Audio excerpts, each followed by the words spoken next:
පොඩි හාමුදුරුවන්ගේ පාලි පාඩම්.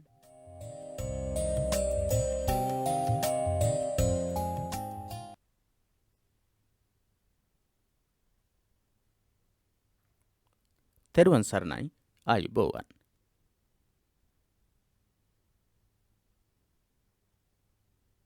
දහම් පාසල 12 වෙනි පාඩම 9 ශ්‍රේණිය පාලි පාඩම් පෙළේ දෙවෙනි පාලි පාඩම. දරුවනේ අපි ඔබට කියලා දෙනවා මේ දිනවල දහම් පාසල් ශ්‍රේණි වලට අදාළ පාලි පාඩම් සහ අභිධර්ම පාඩම්. එහෙනම් අපි කතා කරමු 9 ශ්‍රේණියේ දරුවන්ට තියෙන පාලි පාඩම 2 දෙවෙනි පාලි පාඩම පළවෙනි වාරයට නියමිතයි. පළවෙනි වාරයට නියමිත පාලි පාඩම දහම් ගුණ පාඨය. දහම් ගුණ පාඨය තමයි මාතෘකාව වෙන්නේ. උතුම් වූ ධර්ම රත්නයේ ගුණ අන්තර්ගත වෙන පාඨය. මේ පාඨයේ තේරුම් අරත අපි නිවැරදි විදිහට අවබෝධ කරගන්නට ඕන. නිවැරදි විදිහට මේ වචන උච්චාරණය කරලා කියන්නට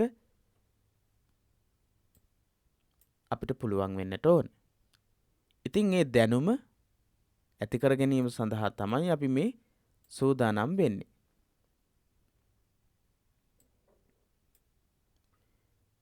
අපි බලමු දහම් ගුණ පාඨය මාත් සමගම කියන්න ඕන. මාත් එක්කම කියලා මේ ගාථාවේ නිවැරදි තැන් අපි හඳුනා ගන්නට ඕන. වරදින තැන් හඳුනා ගන්නට ඕන. පළවෙනියටම මගෙත් එක්ක මම කියනකම් හොඳට අහගෙන ඉන්න. ස්වාක්ඛාතෝ භගවතා ධම්මෝ සන්දිට්ඨිකෝ අකාලිකෝ ඒහි පස්සිකෝ ඕපනයිකෝ පච්චත්තං වේදිතබ්බෝ විඤ්ඤුහිති.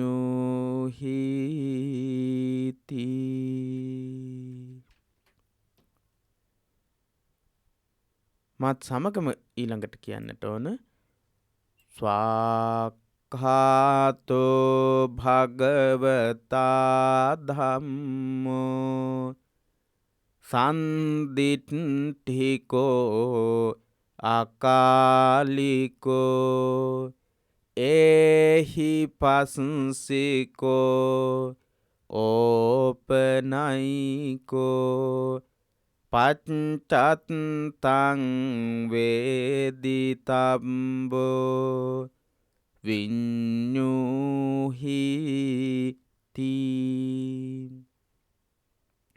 නැවත වතාවක් කියමු. ස්වාක්ඛාතෝ භගවතා ධම්මෝ සන්දිට්ඨිකෝ අකාලිකෝ ඒහි පස්සිකෝ ඕපනයිකෝ පච්චත්තං වේදිතබ්බෝ විඤ්ඤුහිති.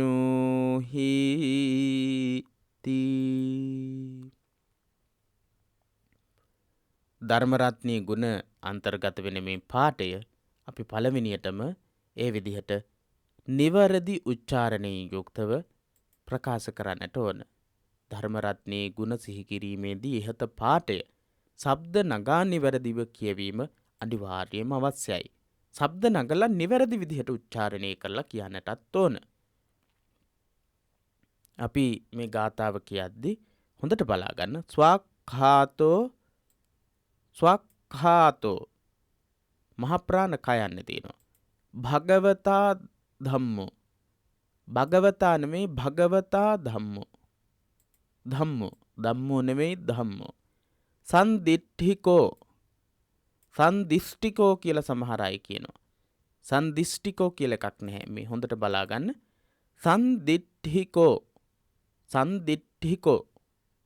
නිවැරදි උච්චාරණේ සන්දිට්ඨිකෝ අකාලිකෝ ඒහි පස්සිකෝ ඕපනයිකෝ පච්චත්තං වේදිතබ්බෝ විඤ්ඤූහිති විඤ්ඤූහිති ඉති යනුවෙන් කියන අර්ථය ගැනීම සඳහා තියෙන විඤ්ඤූහි කියන තැනට තමයි ධර්මයේ ගුණ අන්තර්ගත වෙන්නේ. නැවත වතාවක් බලන්න.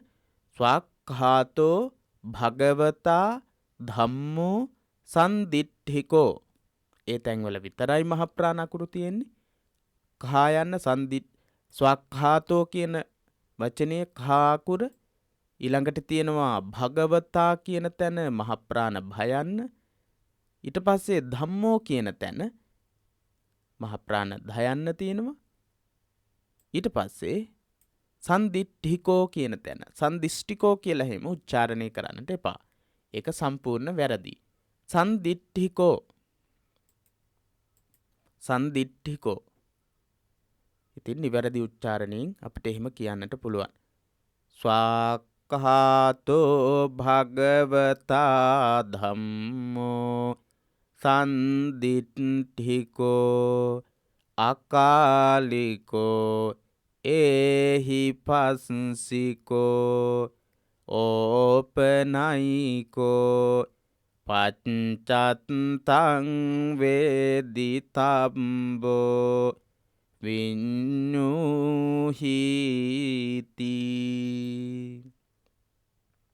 ඒ විදිහට ඊට පස්සේ අපි පදයෙන් පදයට අර්ථය කියන්නට සහ ලියන්නට හැකිවන විදිහට අර්ථය පිළිබඳව අවබෝධයක් ඇති කරගන්නට ඕන.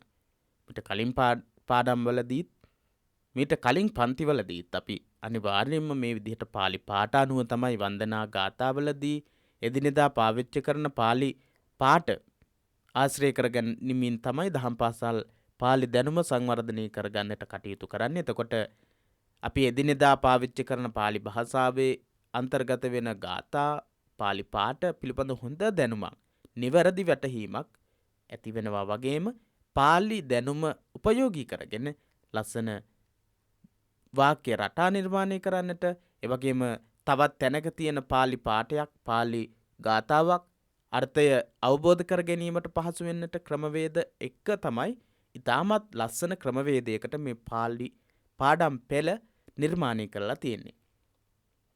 දැන් අපි පළවෙනියටම ඉගෙන ගත්තා මේ ගාථාව නිවැරදිව ශබ්දය උච්චාරණය කරලා මේක ප්‍රකාශ කරන ගායනා කරන විදිහ.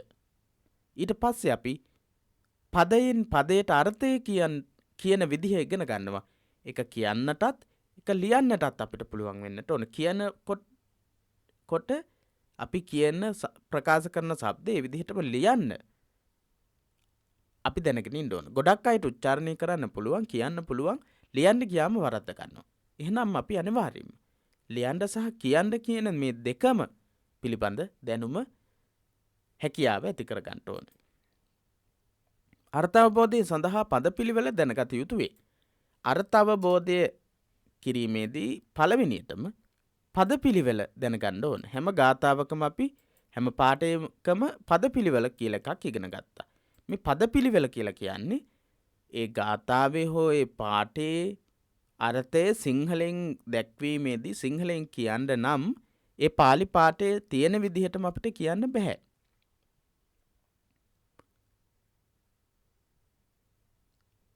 එහෙනම් අනිවාර්යයෙන්ම සිංහල භාෂාවෙන් සිංහල අර්ථය ප්‍රකාශ කිරීමට පුළුවන් විදිහට පාලි වචන අපි හදා ගන්න ඕන. පෙළගස්වා ගන්න ඕන. ඒකට තමයි කියන්නේ පදපිළිවෙල කියලා. දහම් ගුණ පාඨයේ පදපිළිවෙල හැඳින ගනිමු. දහම් ගුණ පාඨයේ පදපිළිවෙල.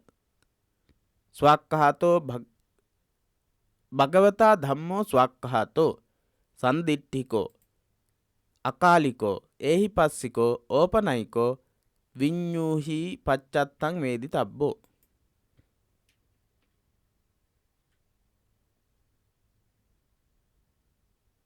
පච්චත්තං වේදිතබ්බෝ.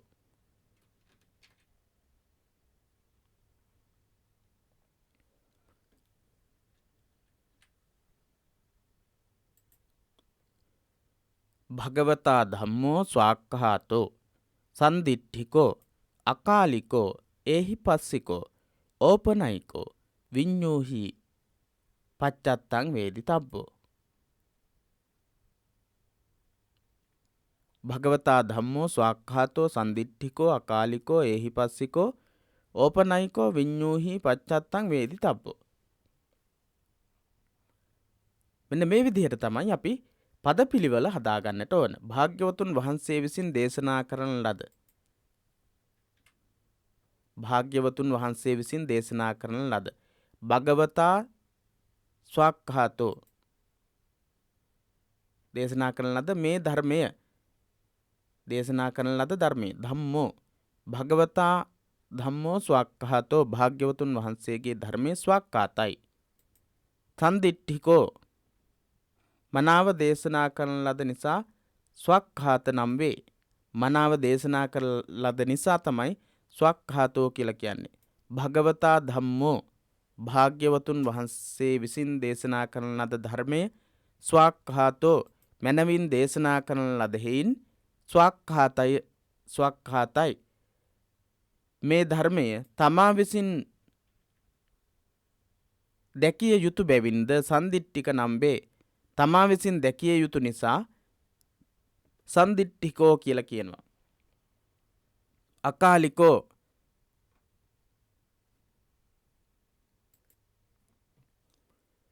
කල් නොයවා විපාක ගෙන දෙන නිසා අකාලික නම් වේ. ඊට පස්සේ මෙහි එන්න පැමිණ මේ ධර්මය බලන්න යන ආකාරයට කීමට සුදුසු නිසා ඒහි පස්සික නම් වේ. මේ ධර්මය භාවනා කොට තම තමාගේ සිතට පමුණුවා ගත යුතු නිසා ඕපනයික නම් වේ. ඕපනයික කියලා ගුණයක් තියෙනවා. නුවණැති අය තම තමන් විසින් අවබෝධ කළ යුතු නිසා විඤ්ඤූහි පච්චත්තං වේදිතබ්බ නම් වේ. විඤ්ඤූහි පච්චත්තං වේදිතබ්බ නම් වේ. විඤ්ඤූහි පච්චත්තං වේදිතබ්බ නම් වේ. එහෙනම් ධර්මයේ ගුණ අපි ඉගෙනගෙන තියෙනවා. ධර්මයේ ගුණ 6ක්. ගුණ රාශි 6ක්. අපි බලමු මේ වෙන් කරලා තියෙන විදිහට ධර්මයේ ගුණ 6 කොහොමද අපිට අවබෝධ කරගන්න පුළුවන් කියලා.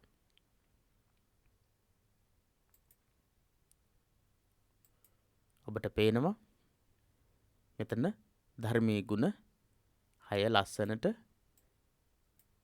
වෙන් වෙලා තියෙනවා.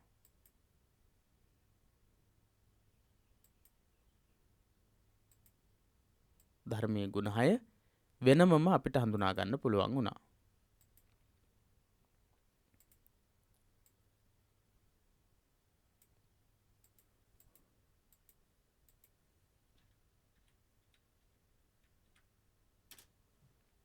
ස්වාක්ඛාතෝ සන්දිට්ඨිකෝ අකාලිකෝ ඒහිපස්සිකෝ ඕපනයිකෝ විඤ්ඤූහි පච්චත්තං වේදිතබ්බෝ.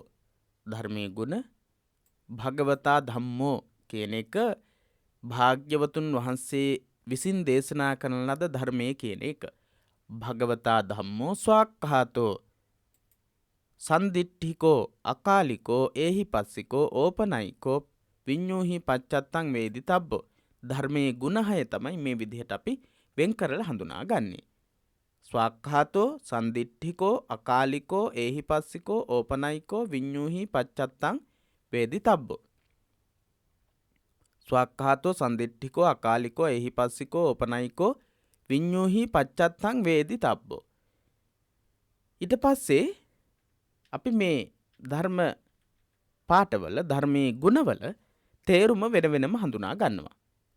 මෙන්න මේ විදිහට තමයි අපි තේරුම හඳුනා ගන්නෙ.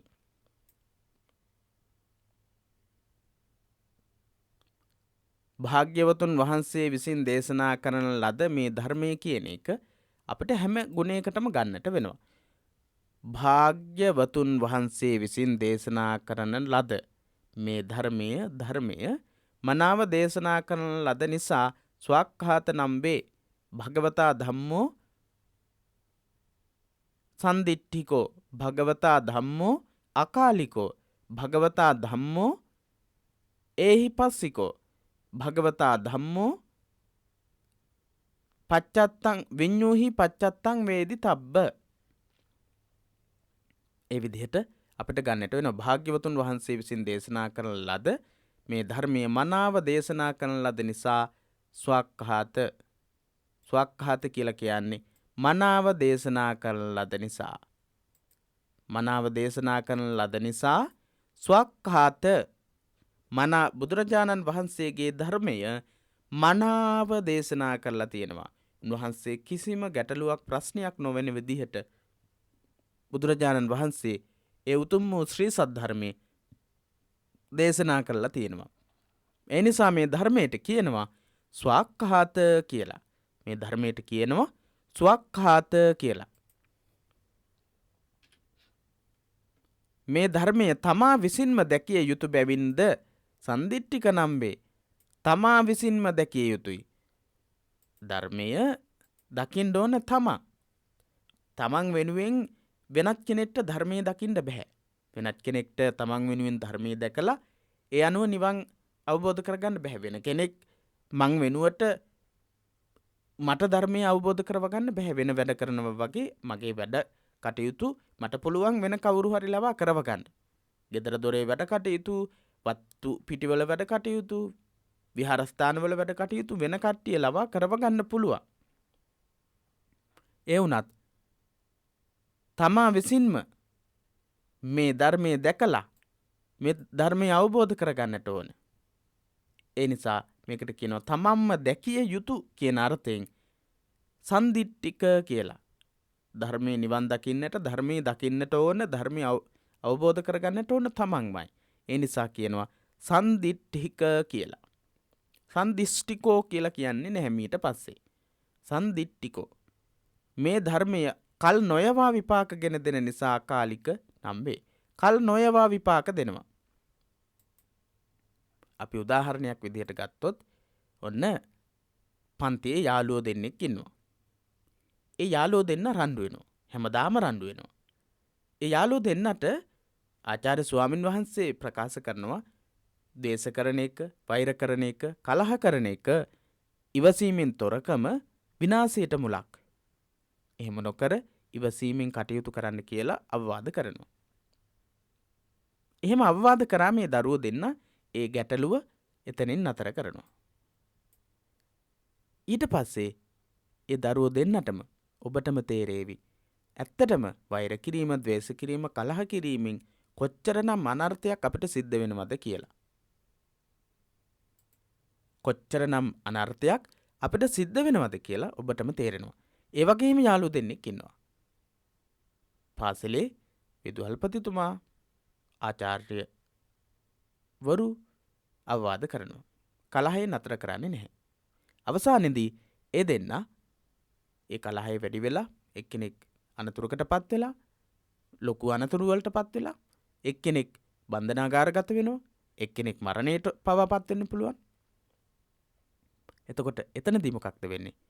ඒ දෙන්නට දුකක් විඳින්නට වෙනවා. මරණයට පවාපත් වෙන්නට සිද්ධ වෙලා තියෙනවා. එහෙනම් ධර්මයේ අවවාදේ ලැබපු කෙනා කොයිතරම් සැනසීමක් ඒ මොහොත තුලම ලැබුවද? අකාලික කියලා කියන්නේ අන්න ඒකට. එදා බුදුරජාණන් වහන්සේ දේශනා කරනවා දේශ කිරීම, වෛර කිරීම හොඳ නැති දෙයක් කියලා. ඒ දේශ කිරීම, වෛර කිරීම හොඳ නැති දෙයක් කියලා දේශනා කළාට පස්සේ ඒක අද ඉන්න අයත් අනුගමනය කරනකොට ඇත්තටම දේශ නොකර, වෛර නොකර කටයුතු කරනකොට හැමදිනාටම සැනසීම ලැබෙනවා. අකාලිකයි. මේ උතුම් වූ ශ්‍රී සද්ධර්මයේ ඉගැන්වෙන ඉගැන්වීම් අකාලිකයි. කාලයකට අයිති නැහැ. මේ ධර්මයේ මෙහි එන්න, පැමිණ මේ ධර්මයේ බලන්න යන ආකාරයට කීමට සුදුසු නිසා ඒහි පස්සික, ඒහි බික්ඛු මහානුපසම්පදාව. ඒහි භික්ෂු මහානුපසම්පදාව ගැන දන්නවා අපි.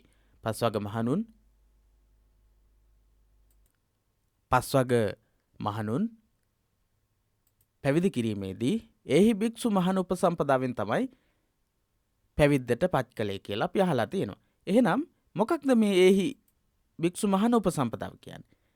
එව මහන, ඒහි භික්ඛු මහන මෙහාට එන්න කියලා ප්‍රකාශයට පත් කරලා උපසම්පදාව ලබා දීමේ ක්‍රමයක්.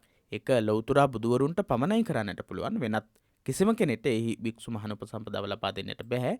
ඉතින් ඔබට හුරු තවත් වචනයක් නිසා අපි ඒක පාවිච්චි කළේ ඒහි කියන එකේ තේරුම එන්න කියන අදහස.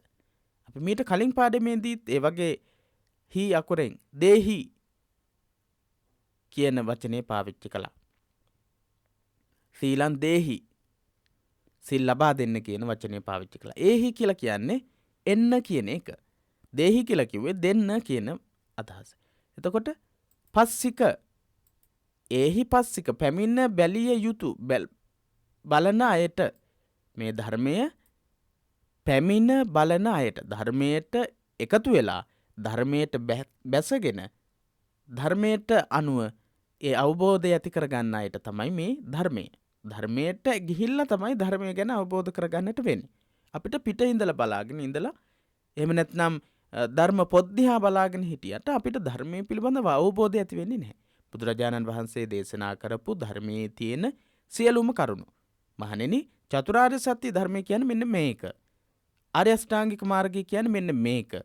පටිච්ච සමුප්පාදය කියන්නේ මෙන්න මේක. මේ අනුව තමයි ලෝකේ නිර්මාණය වෙන්නේ කියලා දේශනා කරපු හැම එකක්ම අවබෝධ කරගන්නට ඕනේ. මේ ධර්මයට අනුව අපි කටයුතු කරන්නට ඕනේ. එතකොට තමයි අපිට ධර්මයේ අවබෝධ වෙන්නේ. ඒහිපස්සික කියලා කියන්නේ ඒ ධර්මයට පැමිණිලා ධර්මයට අනුගත වෙලා කටයුතු කිරීම තුළින් දැකිය හැකි දෙයක් කියන අර්ථය. මේ ධර්මයේ නුවණැති අය තම තමන් විසින් අවබෝධ කළ යුතු නිසා විඤ්ඤූහි පච්චත්තං වේදිතබ්බ නම් වේ. අනුවන අඥාන මිනිස්සුන්ට මේ ධර්මය අවබෝධ වෙන්නේ නැහැ කියලා බුදුරජාණන් වහන්සේ දේශනා කරනවා. පඤ්ඤාවන්තස්ස අයං ධම්මෝ නායං ධම්මෝ දුප්පඤ්ඤස්ස. දුප්පඤ්ඤස්ස කියලා කියන්නේ දුෂ්ප්‍රඥ ප්‍රඥාවෙන් දුර්වල වූ අයට මේ ධර්මය අවබෝධ වෙන්නේ නැහැ.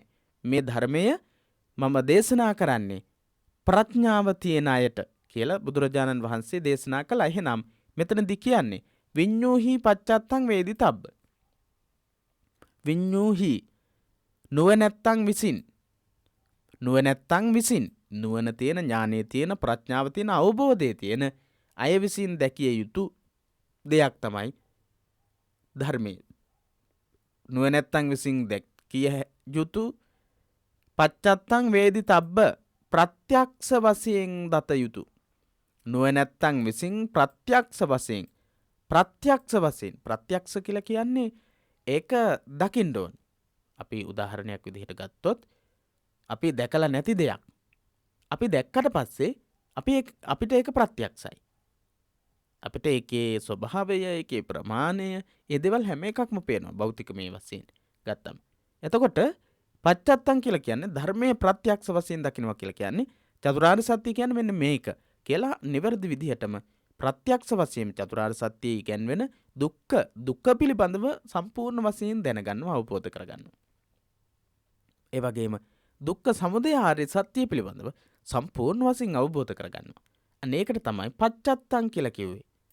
ඒකේ අග මුල, ඒකේ ප්‍රමාණය ඔක්කොම අවබෝධ කරගන්න එකට කියනවා පච්චත්තං කියලා, ප්‍රත්‍යක්ෂ කරගන්නවා කියලා. වේදිතබ්බ දත යුතු කියන එක. වේද කියලා කියන්නේ දැන ගැනීම අර්ථයේ ධාතුව, ශබ්ද මූලය,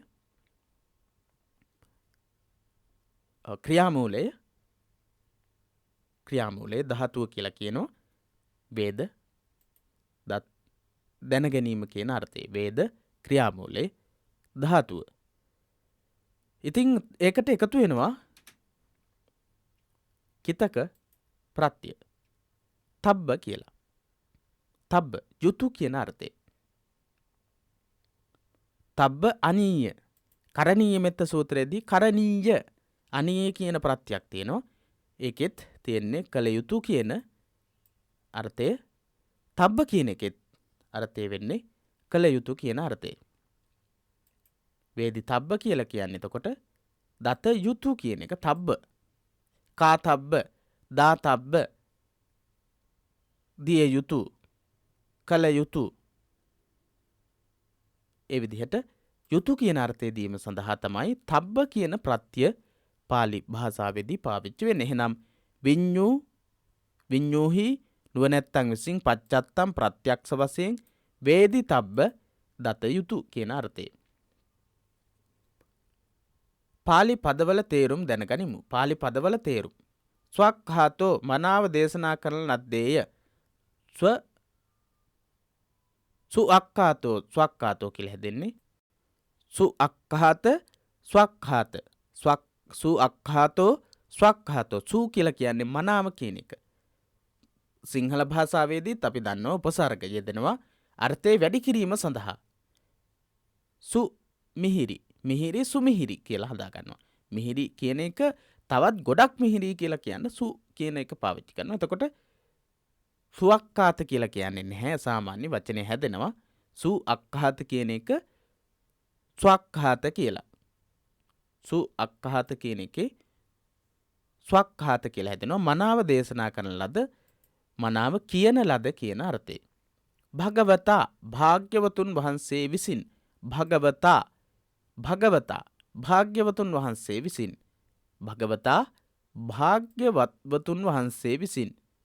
භගවතා භාග්‍යවතුන් වහන්සේ විසින්. ධම්මෝ ධර්මය, සද්ධර්මය, ලෞතුරා දේශනාව. සන්දිට්ඨිකෝ තමා විසින්ම දැකිය යුත්තේය. සන්දිට්ඨිකෝ දිට්ඨිකෝ තමා විසින් දැක ගත යුතුය. අකාලිකෝ කල් නොයවා විපාක ගෙන දෙන්නේය. අකාලිකෝ කියන්නේ කල් නොයවා ඒ ධර්මය අනුගමනය කරන ඒ මොහොතේදීම ඒ අයට ප්‍රතිඵල ලබා දෙනවා. එනිසා අකාලිකෝ කියලා කියනවා ශ්‍රී සද්ධර්මය. ඒහි පස්සිකෝ මෙහි එව මේ ධර්මයේ බලව යන ආකාරයට කීමට සුදුසුයි. ඒ කියන්නේ ඇවිල්ලා බලනකොට බුදුරජාණන් වහන්සේ දේශනා කරපු ඒ සියලුම දේවල් උදා කරගන්නට ඇති කරගන්න පුළුවන්. ධර්ම අවබෝධයට පත් වෙලා නිර්වාණයට පත් වෙන්නට අවශ්‍ය කරන සියලුම දේවල් අන්තර්ගත වෙනවා. සමහර තැන්වලට සමහර අයට කියන්න බෑ එන්න බලන්න කියලා. පිටින් බොරු දේවල් පෙන්නනවා. හැබැයි ඇතුලේ ඇත්ත දේවල් නැහැ. එතකොට එයාලට කියන්න බෑ එන්න මේ ඇවිල්ලා බලන්න මේ අධ්‍යයනය කරලා බලන්න කියලා කියන්න බෑ. ඉතින් ශ්‍රී සද්ධර්මයේ හිම දෙයක් නැහැ. ඒ නිසා ඒහි පස්සිකෝ එන්න බලන්න. ඇවිල්ලා බලන තරමටම තමයි ධර්මයේ සුන්දරත්වය, ධර්මයේ විතරාගීත්වය අවබෝධ කරගන්න පුළුවන්කම තියෙන්නේ. ඕපනයිකෝ තමාගේ සිතට පමුණවා ගැනීමට සුදුසුය. ඕපනයිකෝ තමාගේ සිතට පමුණවා ගන්න ලේසි. සුදුසුයි. ඕපනයිකෝ ඒ වගේම තමයි නිවනට පමුණුවන කියන අර්ථයත් මේ කාරණයෙන් තියෙනවා. ඕපනයිකෝ ධර්මය ඔබව අධර්මයෙන් මුදවලා යහපත කරා අරගෙන යනවා. යහපත කරා අරගෙන ගිහිල්ලා අවසානයේදී නිවන කරාම අරගෙන යනවා. ඔබව ධර්මයේ තුලින් නිවන කරා අරගෙන යෑම සඳහා කටයුතු සිද්ධ වෙනවා. ඒ නිසා ධර්මයේ ගුණයක් පවතිනවා ඕපනයික කියලා. පච්චත්තං තම තමා වෙන වෙනම පච්චත්තං තම තමා වෙන වෙනම ප්‍රත්‍යක්ෂ වශයෙන් වේදිතබ්බෝ දත යුතුය. වේදිතබ්බෝ පච්චත්තං තම තමා වෙන වෙනම ප්‍රත්‍යක්ෂ වශයෙන්ම වේදිතබ්බෝ දත යුතුය. විඤ්ඤූහි පණ්ඩිතයන් විසින් නුවණැත්තන් විසින්. ඊළඟට සරල පාලි වාක්‍ය ගොඩනගන්නට ඉගෙන ගැනීමේ අපි කැමැතිම කොටස. අපි බලමු. සරල පාලි වාක්‍ය ගොඩනගන්නට ඉගෙන ගනිමු. මේ පාඩය ආශ්‍රය කරගෙන ඉගෙන ගන්නට ලෑස්ති වෙන්නේ. ඉහත සඳහන් දහම් ගුණ පාඨය ඇසුරෙන් සරල පාලි වාක්‍ය ගොඩනැගිය හැකියි. පහත සඳහන් වගු තුල ඇති පද ගැලපීමෙන් වාක්‍ය රටා දෙකක් නිර්මාණය කරගනිමු. අපිට වාක්‍ය රටා දෙකක් නිර්මාණය කරගන්න පුළුවන්. පළවෙනි වගුව වාක්‍ය රටාව. තේන භගවතා දේසිතෝ ධම්මෝ ස්වක්ඛාතෝ සන්දිට්ඨිකෝ අකාලිකෝ ඒහි පස්සිකෝ ඕපනයිකෝ පච්චත්තං වේදිතබ්බෝ.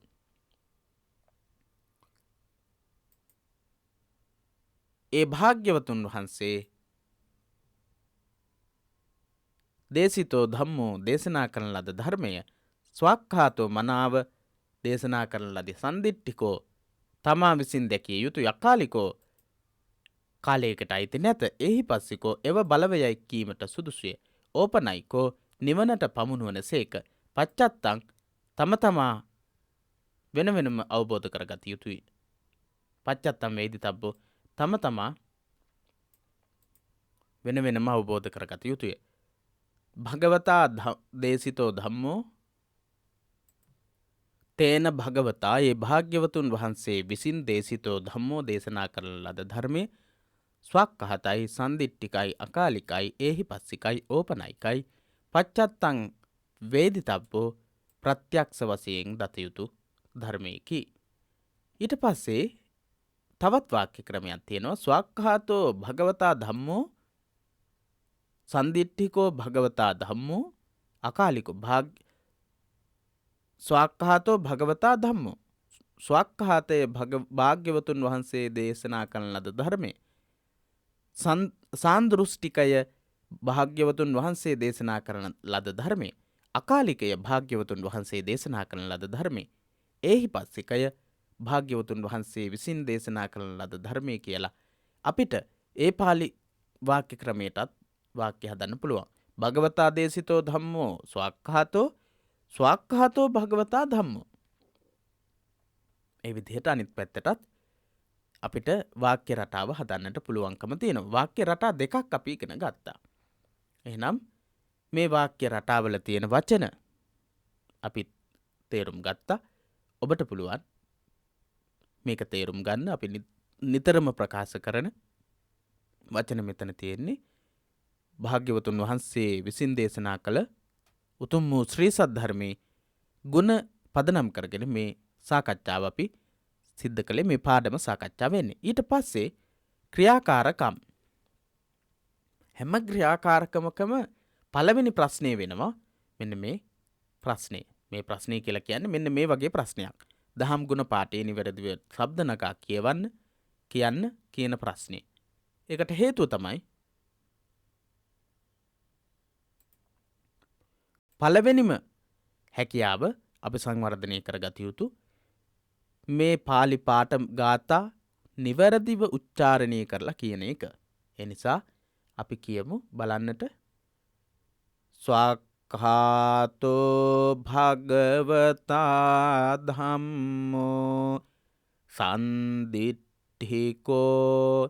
අකාලිකෝ ඒහි පස්සිකෝ ඕපනයිකෝ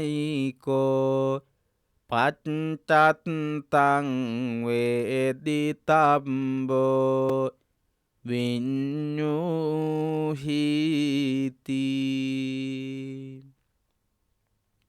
ඉහත වගුව 1 හා 2 ඇසුරින් පාලි වාක්‍ය 10ක් ගොඩනගන්න. පාලි වාක්‍ය 10ක් ලියන්න ඕන. මේ වාක්‍ය ක්‍රම 2 අනුගමනය කරලා. මේ වචනම පාවිච්චි කරන්නත් පුළුවන්. ඊට අමතරව ඔබ 7 ශ්‍රේණියේ ඉඳලා ඉගෙනගෙන තියෙන තවත් වචන තියෙනවා. ඒ වචනත් පාවිච්චි කරලා වාක්‍ය 10ක් ලියන්නට ඕන. අනිවාර්යයෙන්ම මේ ක්‍රියාකාරකම් කරලා ඔබ ඔබේ දහම් පාසලේ ප්‍රධානාචාර්ය ස්වාමින් වහන්සේ ඇතුළු ආචාර්ය ස්වාමින් වහන්සේලාට ගුරු භවතුන්ට ඒ අභ්‍යාස පෙන්වන්නට ඕන. මේවාට තේරුම් ලියන්න. ස්වක්ඛාතෝ සන්දිට්ඨිකෝ අකාලිකෝ ඒහි පස්සිකෝ ඕපනයිකෝ පච්චත්තං වේදිතබ්බෝ. මේ කියන ටිකට පිළිතුරු ලියන්නට ඕන. මනාව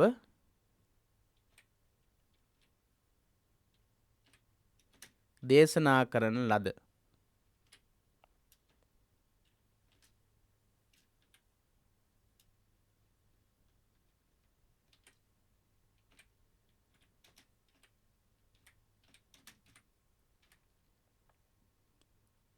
මනාව දේශනා කරන ලද කියන අර්ථය මනාව දේශනා කරන ලද කියන අර්ථය.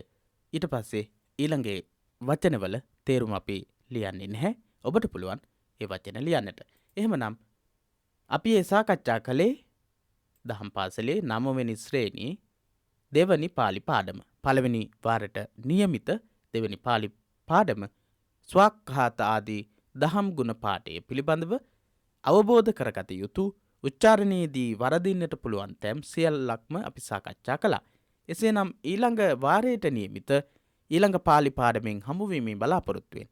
මේ පාඩමෙන් දුවදරුවන් හැමදිනාගේම සමුගන්නවා. ඔබට තෙරුවන් සරණයි.